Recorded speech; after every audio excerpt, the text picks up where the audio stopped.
Good morning, everyone. Thank you for joining us today. So glad you're with us for another deep dive.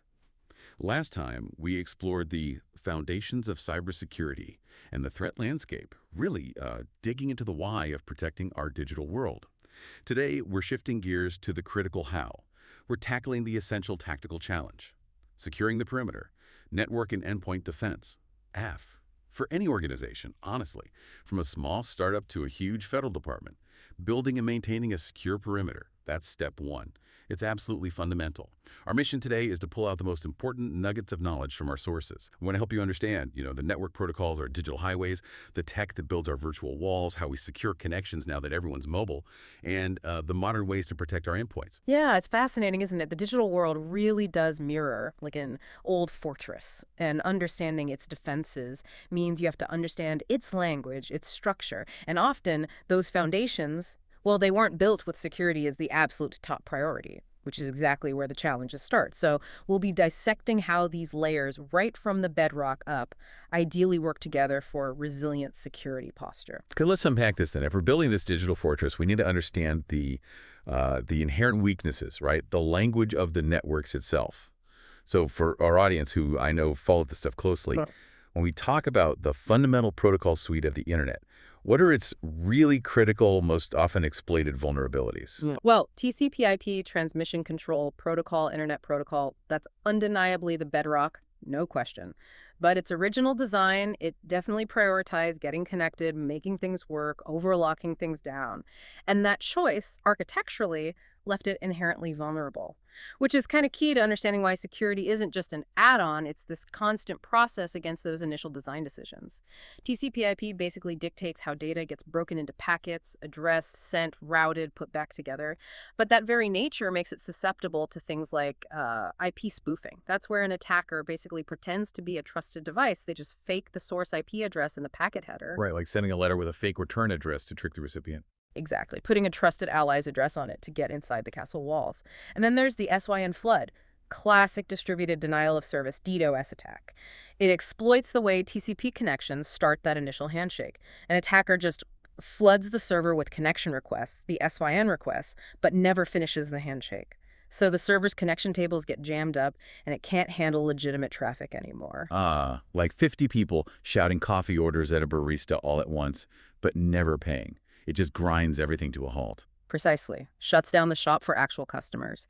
It's a simple concept, but really effective at overwhelming systems. Yeah, it really paints a picture. How even basic interactions can be turned into weapons.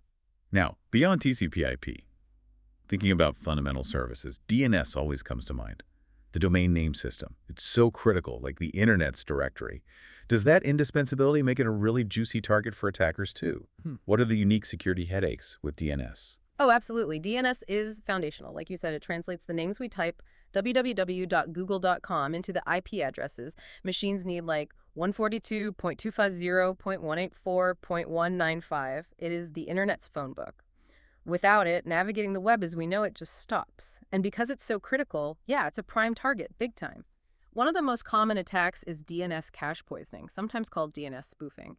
This is where an attacker manages to corrupt the records on a DNS server. So when you try to go to your bank's website, say, the poison server sends you to a fake one instead, a malicious one that looks convincing. Oof. And you might just type in your login details without realizing. Exactly. Straight into the attacker's hands. Yeah. Very dangerous. Then there's a more insidious technique, DNS tunneling. This is pretty advanced. Attackers basically hide stolen data inside what look like normal DNS queries leaving the network. They create this covert channel, often bypassing traditional firewalls that aren't really looking closely at DNS traffic content. It's like digging a secret tunnel right under the castle walls. Wow, okay. So understanding these protocol weaknesses, like knowing the enemy's potential attack routes. The next logical step is building the actual defenses, our digital walls. What's our first really critical line of defense right there at the network edge, the perimeter? And how is that technology kept up with threats getting, well, smarter? Right. When we talk walls, the primary tool, no debate, is the firewall. At its heart, It's a security device monitoring traffic coming in, traffic going out, deciding whether to allow or block it based on rules you set up. It's the gatekeeper. But what's really insightful is seeing how it's evolved. Early firewalls, the packet filtering ones, pretty basic. They just looked at IP addresses and port numbers, like checking the to and from address on an envelope, simple decisions. Okay. Then came stateful firewalls. These were smarter. They could track the state of active connections. So they understood the context of the traffic, making better decisions than just looking at individual packets in isolation. A bit more context aware. Exactly. But the real game changers now are next generation firewalls, NGFWs, and also web application firewalls, WAFs. These operate way up at the application layer, meaning they can actually look inside the data packets, inspect the content, not just the headers. So they're reading the mail, not just looking at the envelope. Precisely. That deeper inspection lets them spot and block much more sophisticated threats. Things like SQL injection attacks, where someone tries to sneak malicious database commands into a web form. Older firewalls would just let that sail right through. NGFWs can actually see that malicious code and stop it. It's a huge step up. Often they combine multiple security functions too, which is efficient. That makes sense. Moving beyond just traffic direction to understanding intent. Vital. But okay, no wall is perfect, right? Even with great firewalls, you need eyes inside. Sentries looking for anything suspicious that might have slipped through or started internally. What are these internal watchers? And what's the really crucial difference between, say, an intrusion detection system and an intrusion prevention system? How they react? That's a key point. Vigilance inside is just as crucial as strong walls. So an intrusion detection system, an IDS, is mostly passive.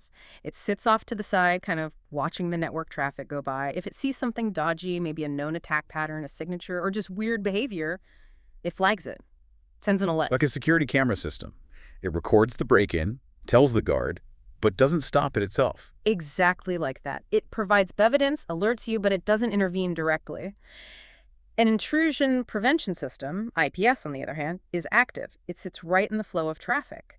When an IPS detects a threat, it can automatically block that malicious traffic right then and there before it reaches the target. So that's the security guard who actually tackles the intruder. Precisely. Active intervention. Now, both IDS and IPS use similar methods to spot threats. Signature-based looking for known fingerprints of attacks, and anomaly-based looking for deviations from normal network behavior. That helps catch newer, unknown threats. Okay, got it. Passive detection versus active prevention. And sometimes you need more than just a blocker or an alarm. Maybe like a traffic cop. Or a concierge managing requests, filtering, maybe adding a layer of privacy. That sounds like proxies. You got it. Proxy servers fit that role perfectly. They act as an intermediary, a go-between. So when someone inside your network wants to go to a website, the request hits the proxy first. The proxy then makes the request out to the internet on the user's behalf. This gives you a few nice benefits. First, filtering. You can block access to known bad sites or specific types of content. Second, caching. It can store copies of frequently accessed web pages locally, which speeds things up for users, and importantly, it offers a degree of anonymity. The user's actual IP address isn't directly exposed to the website they're visiting. The website just sees the proxy's IP. Adds a bit of obfuscation. Right, another useful layer in that defense in-depth strategy. So we've got our outer walls, our internal sentries, our traffic managers. But work today isn't just in one building anymore, is it? We've got remote teams everywhere, complex internal networks. This really messes with the old idea of a simple perimeter. So what does this mean for securing connections from outside the traditional office? And maybe just as important, how do we stop a breach from spreading inside if something does get through? Yeah, that's the modern reality, and it brings two crucial technologies into focus. For securing those connections from outside, we rely heavily on virtual private networks, VPNs. A VPN basically stretches your private network securely across a public network, like the internet. When your remote employee connects via VPN, it creates this encrypted tunnel for all their communication back to the office network. So all the data is scrambled, protected. Exactly. Confidentiality and integrity are ensured. It protects that sensitive data from being snooped on if they're using, say, public Wi-Fi at a coffee shop. VPNs are really the cornerstone of secure remote access today, essential for keeping the fortress walls intact even when people are physically outside. Okay, that covers getting in securely from outside. Yeah. What about containing damage inside? If an attacker does breach one area. Right, because you have to assume breaches will happen eventually. That's where network segmentation comes in. This is basically dividing your corporate network into smaller, isolated chunks or segments. Think of it like the watertight compartments on a ship.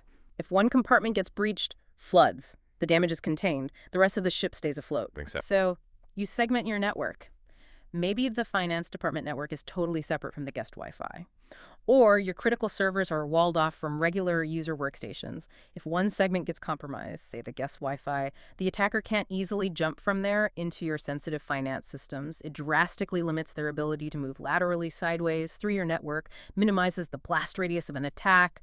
Hugely important internal control. That's clever. Limiting lateral movement. So the perimeter isn't just the edge anymore. It's internal boundaries, too. Yeah. And it feels like, with laptops, phones, even IoT devices connecting from everywhere, the perimeter is almost dissolving down to the individual device. Each endpoint is its own little perimeter. How has endpoint protection had to evolve to handle this, moving beyond just, classic antivirus? That's a perfect way to put it.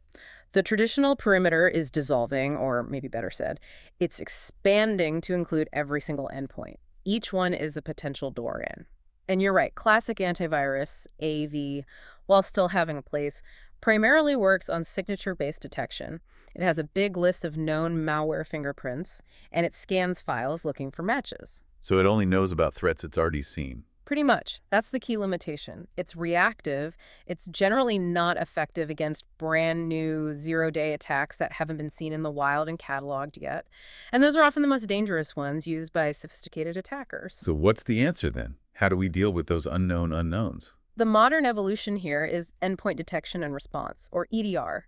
Think of EDR like a flight data recorder, but for your computer or server. Instead of just scanning for known bad files, EDR continuously monitors and records everything happening on the endpoint.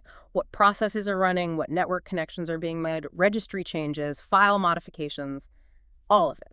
Wow. Okay. Total surveillance of the endpoint. Exactly. And then it uses advanced techniques like behavioral analysis and machine learning to spot suspicious patterns that might indicate a new attack, even if there's no known signature for it.